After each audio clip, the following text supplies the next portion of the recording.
All right, let's get right into it. The goal here is to totally change the way you search for things online.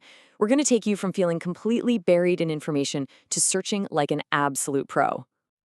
You know that feeling, right? You type something into a search bar, you hit enter, and bam, 10 million results staring back at you. You spend the next 10 minutes just scrolling and clicking, and you still can't find what you actually need. It's super frustrating, and pretty much everyone goes through it. And this is the perfect way to think about it. The entire internet is like the biggest library you could ever imagine. It has pretty much all of human knowledge tucked away inside. But, most of us are just wandering around the front lobby, grabbing the first few books we see. We have no idea that there are these specialized sections, hidden archives, and expert librarians just waiting to help. So, our first step to becoming a search expert isn't about learning some fancy trick. Nope. It's about getting out of that chaotic front lobby and finding the quiet, organized, and honestly much more reliable rooms of the library, the places where the real experts hang out. And this is absolutely crucial.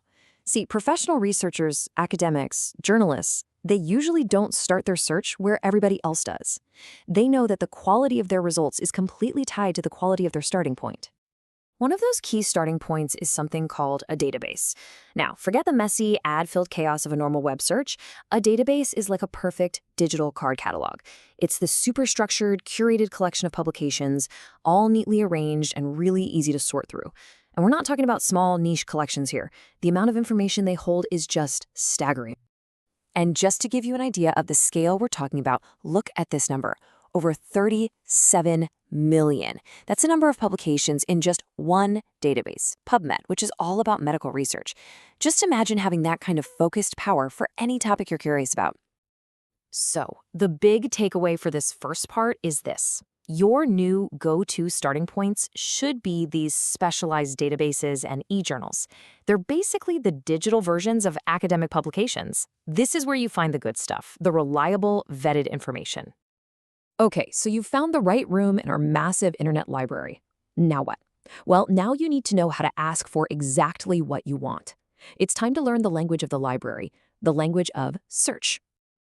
And that language starts with the most fundamental building block, your keywords.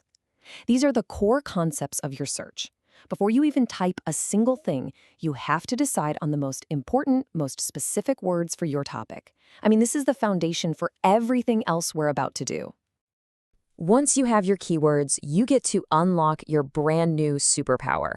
And it all comes down to mastering just 3 simple, but unbelievably powerful magic words: and, or, and not. This little table lays it all out perfectly. And narrows things down, or opens them up, and not cleans up the mess. These 3 commands give you pinpoint control over the search engine. It's like turning a wild beast into a perfectly trained assistant. Let's break down each one. First up, we've got and. Using and is basically you telling the search engine, hey, don't show me anything unless it has both of these words in it. So searching for climate change gives you, well, everything on that topic. But searching climate change and Arctic, that gets rid of anything that isn't specifically about the Arctic. You get a much smaller, way more relevant list. And here's a little pro tip. Most search engines actually use and by default between your words, but knowing how to use it yourself gives you way more control. Next up is or. This one does the exact opposite. It expands your search. It's perfect for synonyms. So if you search for college or university, you're telling the search engine, look, I don't care which one of these words you find, just show me results that have at least one of them. This makes sure you don't miss out on a great article just because it used a slightly different word. And finally, the master of cleanup, not. This is your best friend when a keyword has a bunch of different meanings. You search for jaguars, you're going to get the animal, the car, and the football team all jumbled together. But if you search for jaguars, not car, you're telling the engine to just throw away any result that mentions cars. It instantly tidies up your whole search. And just like that, you have a new superpower. Seriously, by combining the right place with the right language, you've completely changed your relationship with information. You're not just a searcher anymore, you're a researcher. So let's put it all together. Here's your new toolkit. First, always start in the right place, databases and e-journals. Oh, and another tip.